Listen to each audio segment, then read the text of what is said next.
minuto la entrega ya formal de la reforma tributaria. Vamos a escuchar al ministro de Hacienda, Mario Marcel. Dirigentes del mundo empresarial y del mundo sindical, amigas, amigos, y especialmente también a todo el equipo que ha estado trabajando en estos proyectos. Hemos llegado finalmente, después de unos meses de arduo trabajo, a presentar estas propuestas para una reforma tributaria que ocupa un lugar muy central en la agenda del gobierno. Ahí estamos.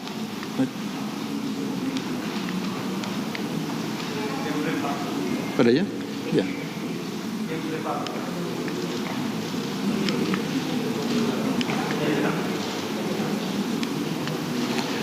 Ustedes me van pasando las láminas. Ya. Ok. Esta reforma tributaria responde a la idea de un pacto fiscal que aporte al desarrollo del país, que ayude a modernizar el sistema tributario, que le dé más justicia al sistema de impuestos y que sea eficiente tanto en lo que es la recaudación como en el uso de los recursos.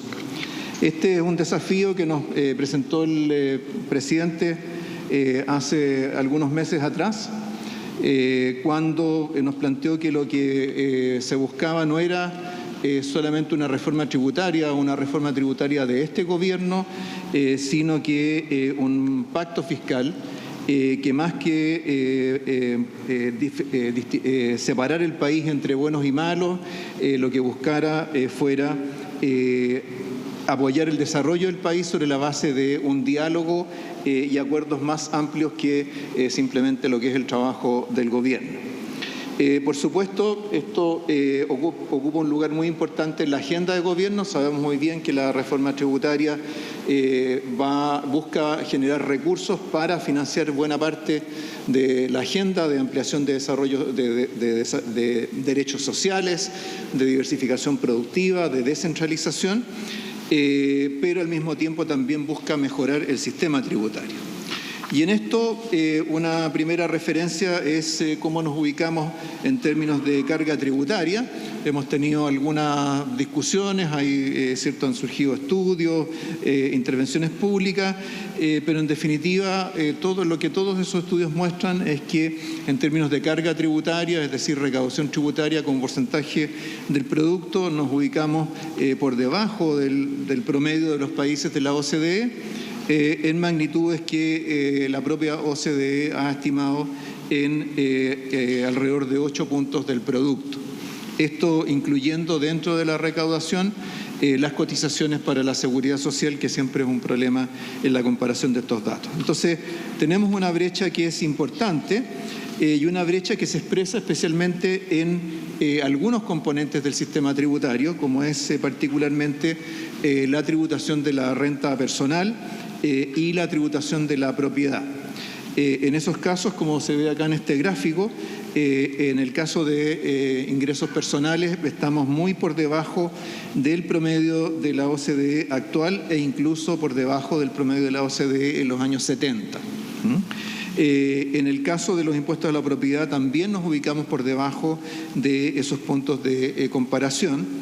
Y eso es lo que se traduce es que nuestro sistema tributario tiene una capacidad muy limitada para cambiar la distribución de ingresos en el país, cosa que también se ha podido constatar en los estudios internacionales. En la medida, ¿cierto?, que nuestro impuesto más importante en términos de recaudación es el IVA, y el IVA es proporcional al consumo, ¿cierto?, no tiene en realidad capacidad para redistribuir ingresos, más bien es un impuesto levemente regresivo. Por lo tanto, con ese peso y el resto de la recaudación concentrada en la tributación corporativa, la capacidad para mejorar la distribución de ingresos es mucho más limitada. Ahora, cuando vemos la historia del sistema tributario en Chile, todos recordamos algunas de las reformas tributarias siguientes. En el periodo democrático, en realidad, estas se iniciaron con la misma transición. En el 90 hubo una primera reforma tributaria, después tuvimos algunas modificaciones relativamente menores hasta el 2014 y desde entonces hemos tenido luego una reforma en el 2020 producto de la transformación que fue teniendo el proyecto que envió el gobierno anterior en su momento, y por último, ¿cierto?, los ajustes tributarios que formaron parte del financiamiento del aumento de la PGU. Pero en el balance, cuando vemos este gráfico, vemos que los ingresos operacionales del gobierno central han cambiado muy poco en estos más de 30 años. Hemos estado fluctuando entre 20 y 25% del producto, no hemos salido mucho de ahí, y cuando miramos solo la recaudación tributaria, es decir, la barra azul oscuro en ese gráfico, vemos que nos hemos debatido entre 14 y 18% del producto en un periodo tan largo como este. Y de hecho, cuando uno compara a Chile con América Latina, en América Latina la carga tributaria en promedio ha crecido más rápido que lo que ha crecido en Chile en este mismo periodo.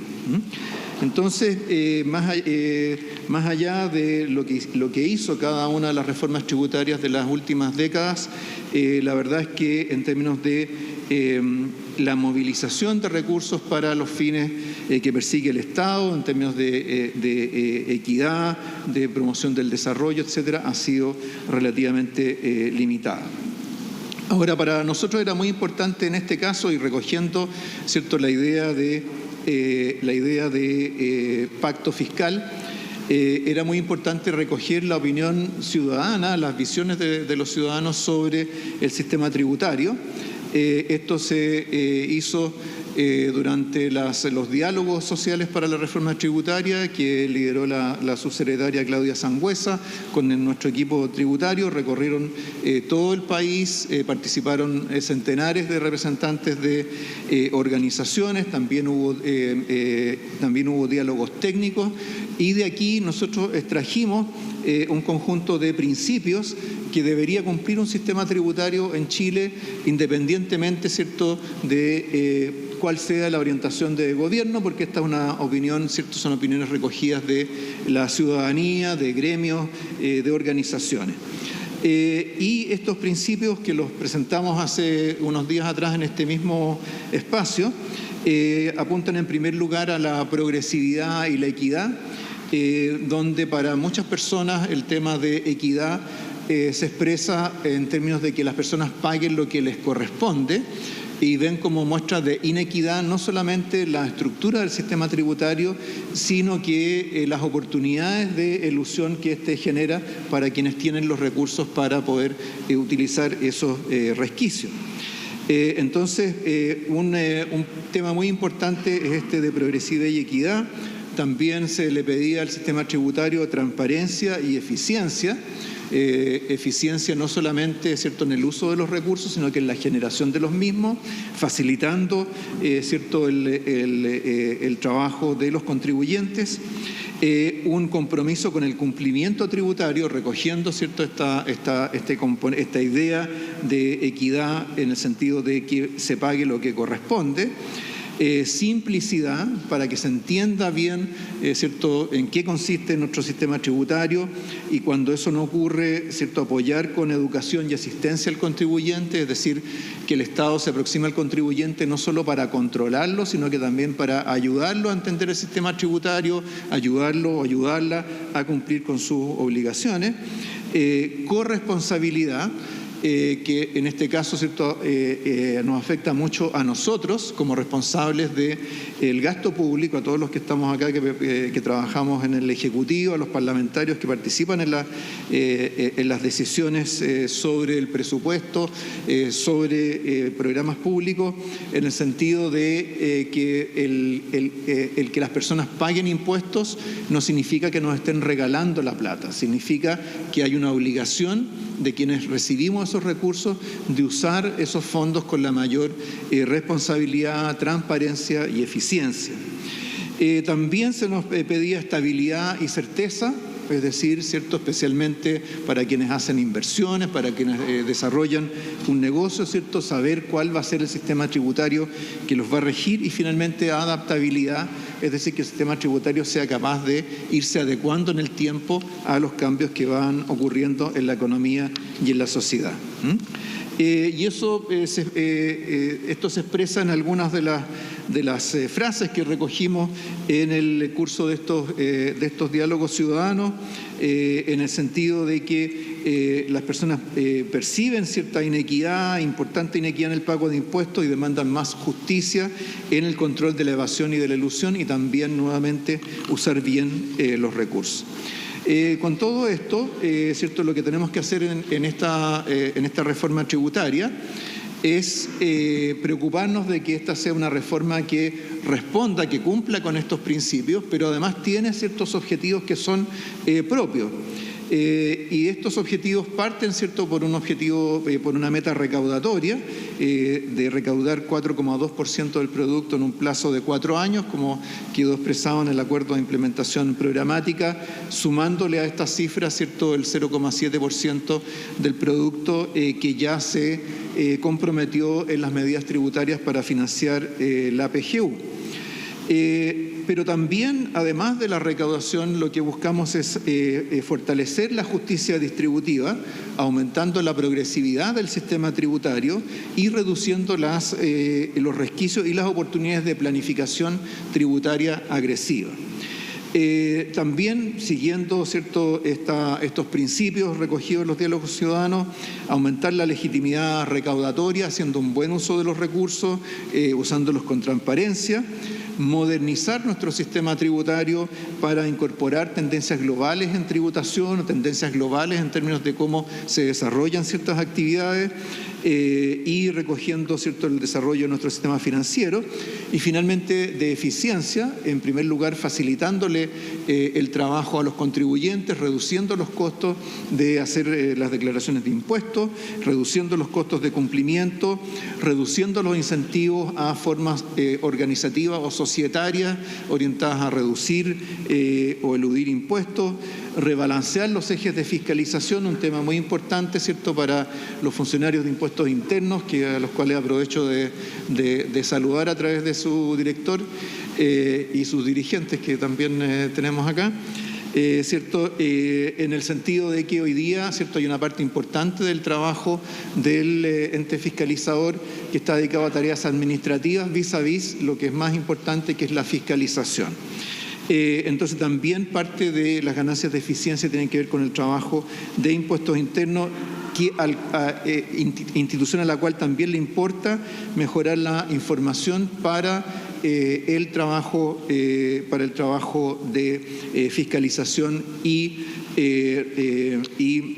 cobro de los impuestos, donde además también participan, ¿cierto?, la Tesorería General de la República y el Servicio Nacional de Aduana.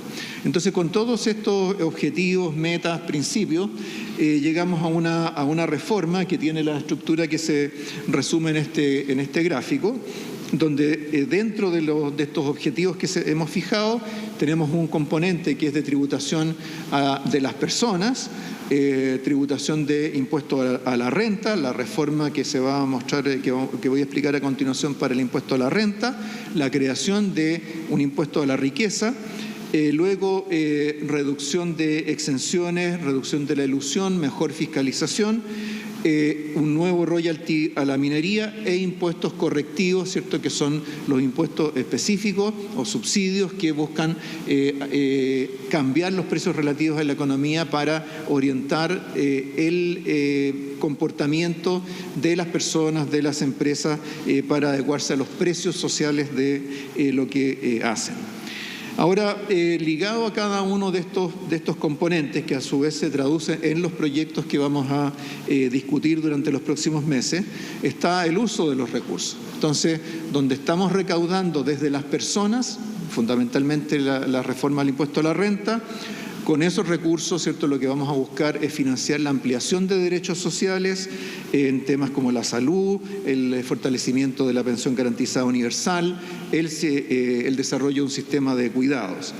La reducción de exenciones, de elusión, mejor fiscalización, parte de la cual, ¿cierto?, va a generar recursos desde las empresas, también lo vamos a devolver hacia el sistema productivo por la vía de estimular la diversificación productiva, el desarrollo productivo, el apoyo a las pequeñas, micro y medianas empresas, la inversión en investigación, desarrollo e innovación. El royalty minero también en parte lo vamos a dirigir en este sentido, ¿cierto? Porque en la medida que uno está captando una renta de una actividad extractiva, es cierto, tiene que buscar también ayudar con eso a la diversificación productiva del país.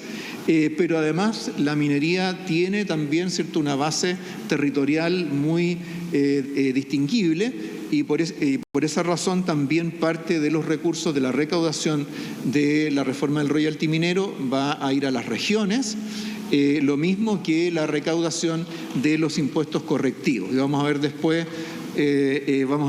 cómo con eso vamos a incrementar los ingresos en las regiones cuantitativamente.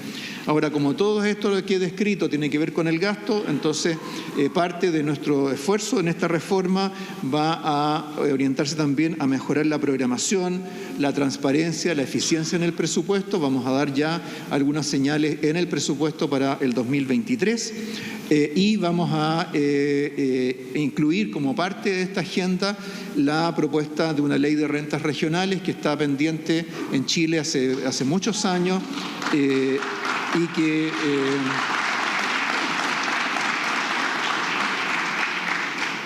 que es necesaria para que los gobiernos regionales puedan desarrollar sus funciones. Y por último, en la base de todo esto tenemos ciertos esfuerzos para fortalecer la sostenibilidad fiscal, más allá de lo que ya hemos hecho y para lo cual vamos a enviar indicaciones al proyecto de reforma de la Ley de Responsabilidad Fiscal que está actualmente en el Congreso. De esta manera, ¿cómo se va a desarrollar este proceso? Bueno, este es un proceso que ya partió con los diálogos sociales, ¿cierto?, desde abril pasado. Ahora, en julio, vamos a ingresar la próxima semana los proyectos para reforma del impuesto a la renta, creación del impuesto a la riqueza, la reducción de exenciones y elusión. Todo eso lo vamos a ingresar por la Cámara de Diputados, como corresponde, ¿cierto?, de acuerdo a la Constitución. Y en el caso del royalty minero vamos a presentar indicaciones al proyecto que está actualmente en el Senado. En el cuarto trimestre vamos a agregar a esto las propuestas sobre impuestos correctivos y el proyecto de rentas regionales. Ahora, descrito todo ese mapa más general y el itinerario, vamos a profundizar sobre algunos de los componentes de esta reforma. Entonces, un componente muy fundamental es la reforma del impuesto a la renta. Como sabemos, ¿cierto?, en Chile llevamos 40 años debatiéndonos en el tema de integración o desintegración del sistema tributario. Es decir, ¿cierto?, hasta dónde el impuesto de primera categoría se descuenta del impuesto que pagan los propietarios, los accionistas de una empresa al momento de retirar sus utilidades. Lo que estamos proponiendo acá es pasar del actual sistema semi-integrado a un sistema dual. Un sistema dual es un sistema que grava de manera distinta los ingresos, las rentas del capital de las rentas del trabajo. Y para esto se va, en primer lugar, en lo que se refiere a las rentas del capital, el impuesto de primera categoría, estamos proponiendo reducirlo de 27% a 25%, y esa diferencia de 2% se va a traducir en una tasa de desarrollo a las empresas de 2% de sus utilidades, que podrán retener íntegramente si es que invierten esos recursos en mejoramiento de su productividad.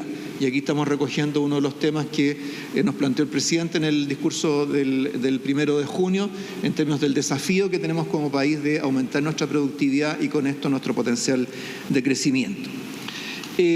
Para las utilidades distribuidas de las empresas se crea un impuesto a las rentas del capital con una tasa plana de 22%.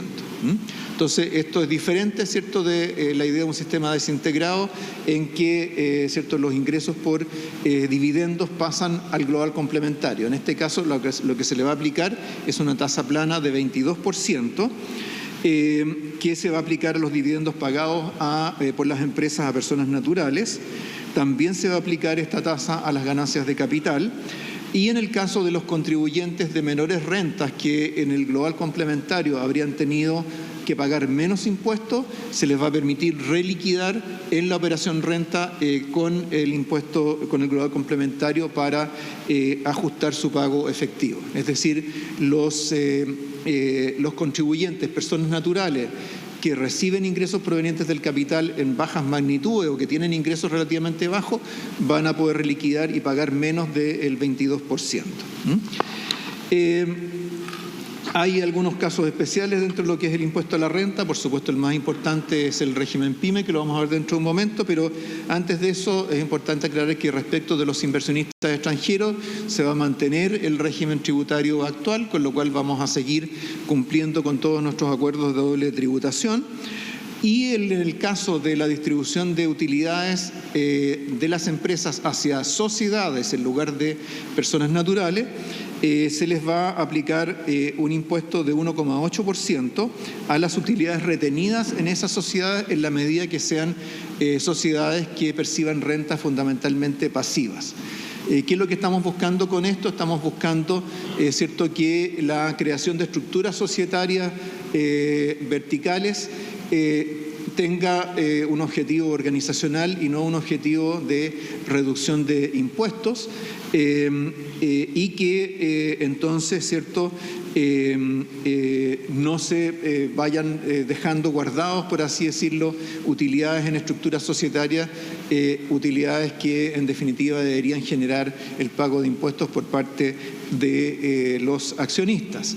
Esto además, otra manera de mirar esta tasa es mirarla como una tasa de interés sobre ¿cierto?, la acumulación de utilidades retenidas en las sociedades.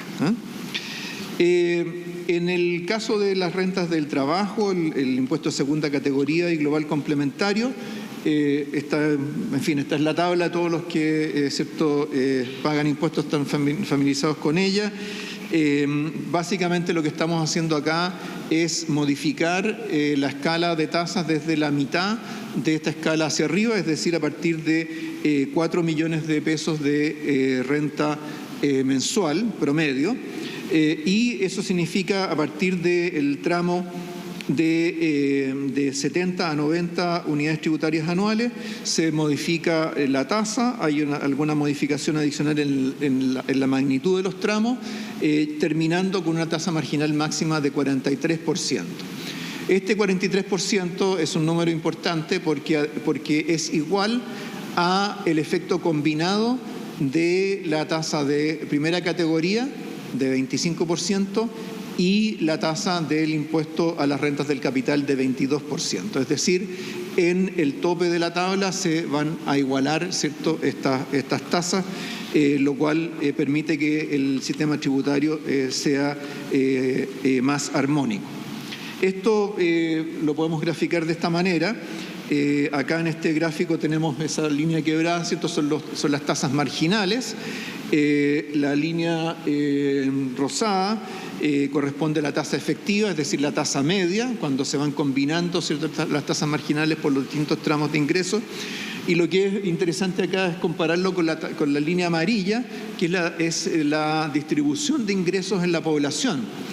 Eso corresponde a la escala del lado derecho, y entonces vemos que el grueso de las personas hoy día, ¿cierto?, perciben rentas que están por debajo del mínimo del global complementario, y hay otro conjunto que está por debajo de los 4 millones de pesos, que es a partir del punto donde comienza a subir las tasas de global complementario. Entonces, todo esto se traduce en que solamente algo menos del 3% de los contribuyentes van a pagar más impuestos, mientras que algo más del 97% no va a pagar más impuestos. Entonces, este es un dato bien relevante, ¿cierto?, para entender la incidencia de esta reforma. Había mencionado el caso de las pymes. En el caso de las pymes se va a mantener el régimen especial para las micro, pequeñas y medianas empresas, con los límites que actualmente tiene, ¿cierto?, de 75.000 UF de ventas. Lo mismo el régimen más simplificado que está dentro de esa estructura especial para las pymes. se va a crear un régimen especial para empresas nuevas y aquellas que se formalizan. Este es un punto bien importante porque sabemos, ¿cierto?, que en Chile hay un grado significativo de informalidad.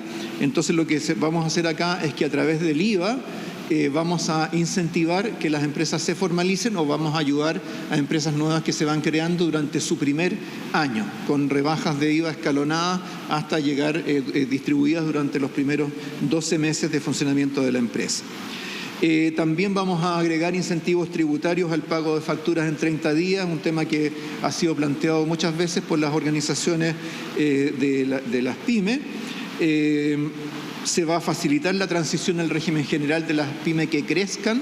Esto es bien importante para que, ¿cierto?, las normas especiales para las pymes no sean, por así decirlo, un muro que impide su desarrollo futuro. Entonces, estamos incorporando varias normas que van a facilitar la transición hacia el régimen general.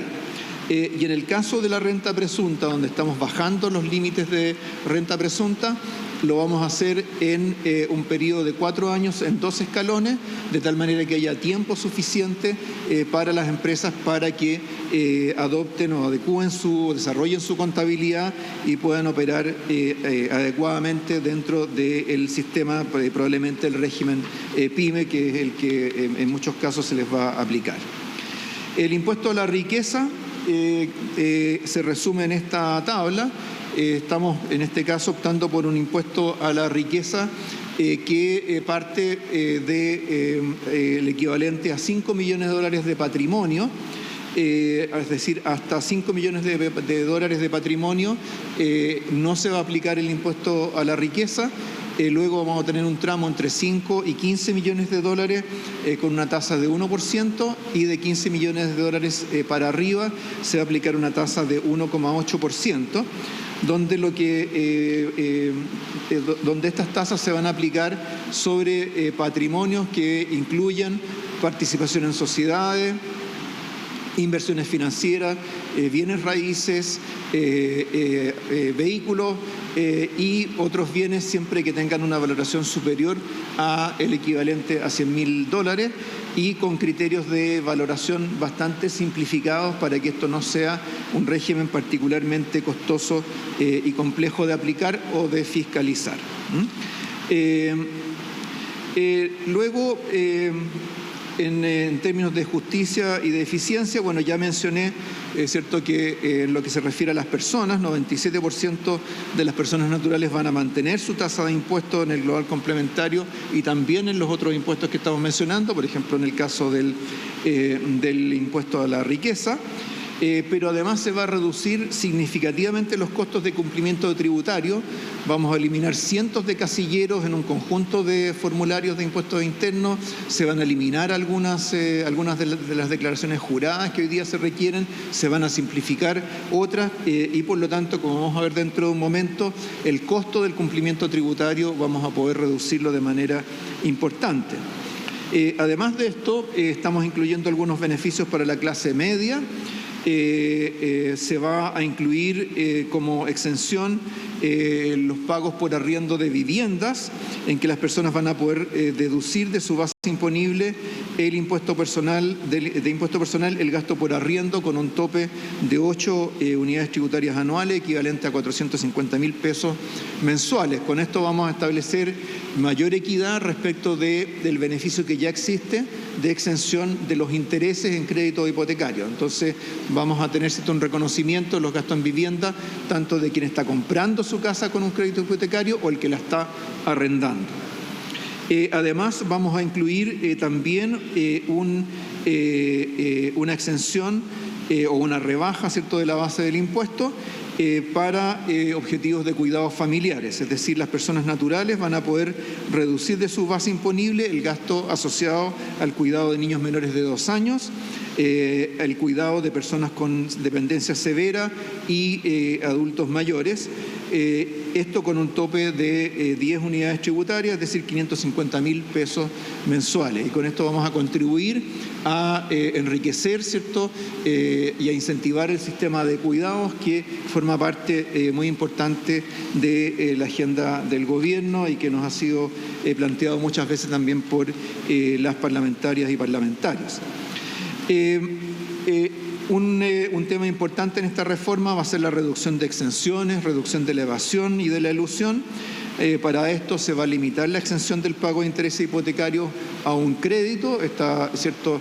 Cuando se creó esta medida, la lógica era incentivar la compra de la vivienda propia y por lo tanto quien compra varias viviendas al mismo tiempo con crédito hipotecario ya es otro tipo de operación, ya es más bien una inversión, ¿cierto? Y por lo tanto vamos a mantener la exención solamente para un crédito hipotecario a la vez. Se va a restringir el crédito deducible en términos agregados por exenciones, es decir, independientemente de las exenciones que existan y que pueda usar un contribuyente, no va a poder usar más del equivalente a 15.500.000 pesos. Esto con el propósito de que por la vía de las exenciones o también de las rebajas de impuestos, ¿cierto?, no ocurra que un contribuyente que le tocaba pagar impuestos por la vía de acumular, pérdidas anteriores o exenciones no termine pagando nada. Se va a crear un registro de beneficiarios finales con participaciones sobre el 10% en la propiedad de una empresa. Este es un tema bien importante, no solamente para fines tributarios, sino que en general como una cuestión de transparencia en nuestra economía, ¿cierto?, que tengamos claridad sobre quiénes son los propietarios finales de las empresas. Y se van a fortalecer las normas antielusión, que son las que utiliza, ¿cierto?, la administración tributaria para rechazar gastos que no corresponden a costos efectivos de las empresas, en la tasación de bienes inmuebles, en los precios de transferencia, en el caso de transacciones, en el exceso de endeudamiento con fines tributarios o en el uso de paraísos fiscales. Todo esto estamos hablando, ¿cierto?, en buena medida en el mundo de impuesto a la renta y algo relativamente menor en IVA, pero otro componente importante de esta reforma va a ser el royalty minero. Esto, como sabemos, ha estado en discusión durante los últimos años y lo que estamos proponiendo acá es que para las compañías mineras con producción superior a 50.000 toneladas métricas de cobre fino al año se aplique una combinación de tasas ad valorem y tasas sobre el margen de producción creciente según el precio del cobre. Para el resto de las compañías mineras se va a mantener el tratamiento actual. Esto va a significar, ¿cierto?, un aumento en la recaudación por concepto del royalty, un aumento de la participación del Estado en la renta minera, pero buscando mantener que la actividad minera tenga retornos suficientes para alentar la inversión. Y eso, hay parte de esto que podemos ver en este gráfico. En este gráfico vemos lo que va a ocurrir con la mayor recaudación, comparado con el proyecto que se aprobó en la Cámara de Diputados en primer lugar y luego el proyecto que está actualmente o que despachó la Comisión de Minería del Senado. Entonces vemos que la propuesta en esta reforma tributaria se ubica en un punto intermedio, pero donde acá lo relevante no solamente si está en un punto intermedio, sino que cuál es la implicancia que tiene para el retorno a las inversiones, ¿no? Y al tener esta combinación de impuestos ad valorem y impuestos sobre el margen operacional, esto permite que la actividad minera tenga o las inversiones mineras tengan una rentabilidad adecuada, cosa que se veía más limitada con el proyecto que solo gravaba a través de la fórmula ad valorem. Con esto, es cierto, el precio, dependiendo del precio del cobre, la recaudación se ubicaría entre 0,3% del producto o 0,9%, tomando ciertos precios del cobre de $3 con 30 centavos la libra o $4 con 20 centavos la libra. Usamos la cifra intermedia, ¿cierto?, para efectos de ser lo más prudentes posible. Mencionaba yo que la reforma va a buscar simplificar el proceso de declaración de impuestos. Eso hemos hecho el cálculo para las horas necesarias para cumplir una declaración de impuesto por parte de las empresas. Actualmente eso el Banco Mundial lo estima en 48 horas. Estamos por sobre la mediana de los países de la OCDE. Y con esta reforma reduciríamos ese tiempo a 31 horas por debajo de ese promedio.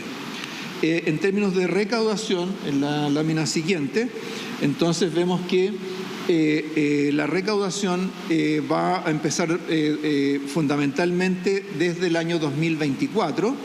Esto porque como esta reforma tributaria tiene muchas modificaciones al impuesto a la renta, el impuesto a la renta tiene que funcionar sobre la base de años tributarios y luego, ¿cierto?, liquidarse en la operación renta del año siguiente. Por lo tanto, ¿cierto?, aún si todo se aprobara este año, recién, ¿cierto?, tomaría las rentas del año 2023 para tributarse en la operación renta 2024. Ahora, lo que se puede ver acá es que parte de lo que queríamos lograr en términos de elevar la recaudación o reducir la brecha en materia de recaudación por impuestos a la renta de las personas y impuesto a la riqueza de las personas constituye el grueso del aumento de la recaudación durante este periodo. Que corresponde, ¿cierto?, a la barra rosada y gris en ese gráfico. Había mencionado, ¿cierto?, lo que el propósito de que hay una parte importante de esta recaudación que vaya a las regiones. Con esto lo que podríamos lograr es que, considerando tanto los recursos que hoy día ya van a las regiones, como son las patentes mineras, la participación sobre la tasa del impuesto territorial, hay también participación en los derechos de agua, en fin, varias otras fuentes, pero que son muy pequeñas, son en la parte rosada de la barra de la izquierda, que casi no se ve, donde el resto corresponde a fondos que van a las regiones. Esos ingresos propios se verían enriquecidos con la participación en el royalty a la gran minería, los impuestos correctivos y alguna participación en la sobretasa del impuesto territorial. Y con eso lograríamos, solo por el lado de los ingresos propios, duplicar los recursos de los gobiernos regionales para el cumplimiento de todas las funciones y responsabilidades, ¿cierto?, que se le están asignando. Los mayores recursos, decía al principio, ¿cierto?, van a ir a financiar iniciativas prioritarias del programa de gobierno. Una parte muy importante va a ir a salud y pensiones, incluyendo, ¿cierto?, el aumento de la PGU hasta 250.000 pesos mensuales.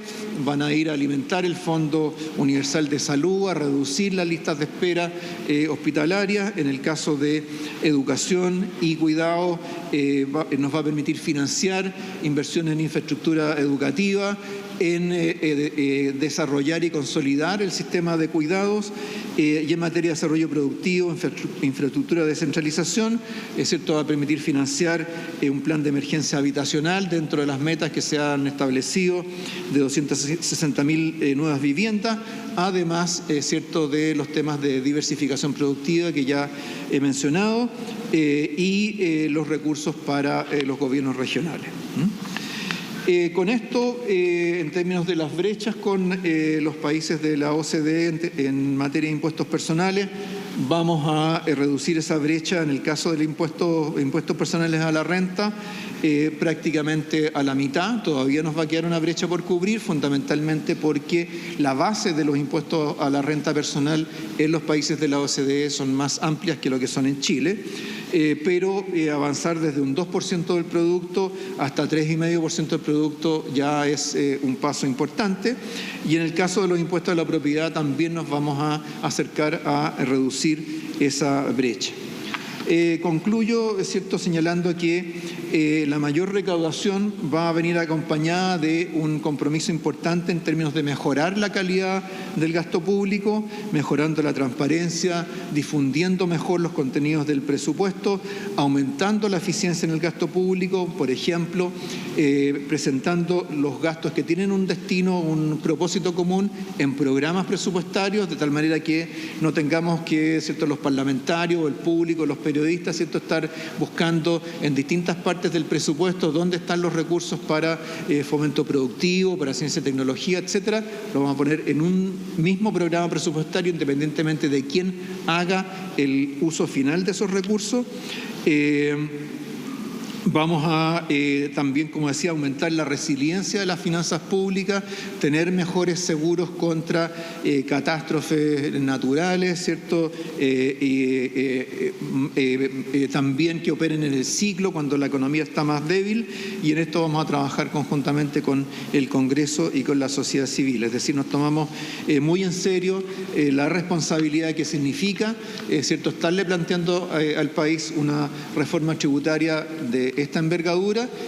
Por supuesto que no es algo que podamos minimizar, y aun cuando, ¿cierto?, quienes contribuyan fundamentalmente a esta mayor recaudación sea un subconjunto de la población, nuestro compromiso es con el país en su conjunto para usar bien estos recursos y demostrarle, ¿cierto?, a las chilenas y chilenos que el esfuerzo que se esté haciendo por pagar mayores impuestos va a ser un esfuerzo que valga realmente la pena. Muchas gracias. Bien, ahí estaba el ministro Mario Marcel en el Palacio de la Moneda, en lo que se esperaba hoy ya la presentación de la reforma tributaria, con conclusiones ahí, como las veíamos del ministro de Hacienda, de recaudar el 4% del PIB, que era lo que ya se había anunciado por el gobierno, mejorar la calidad del gasto público en medio de otras de las conclusiones de una reforma de gran envergadura, según dijo el propio ministro de la cartera. Y iba a hablar también el presidente Boric a esta hora, luego de la exposición que ha hecho el jefe de las finanzas públicas.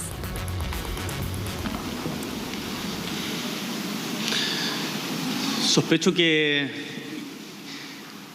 más allá de cualquier diferencia política que pueda existir, a todos y todas les da tranquilidad escuchar al ministro Marcel.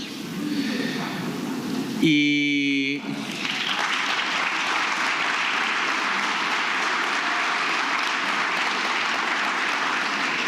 le agradezco, ministro, por estar liderando este esfuerzo que han llevado desde el Ministerio, en conjunto con todos los equipos, con la subsecretaria, con todos quienes trabajan allí, porque se ha buscado en la presentación de esta reforma ir más allá de lo tradicional. Generalmente las reformas tributarias son discusiones muy técnicas, como también seguramente habrán advertido en parte de esta presentación, pero acá se hizo un esfuerzo sustantivo por ampliar el margen de conversación, y los diálogos tributarios que se realizaron, liderados por la subse Claudia Sangüesa antes, fueron muy importantes para esto.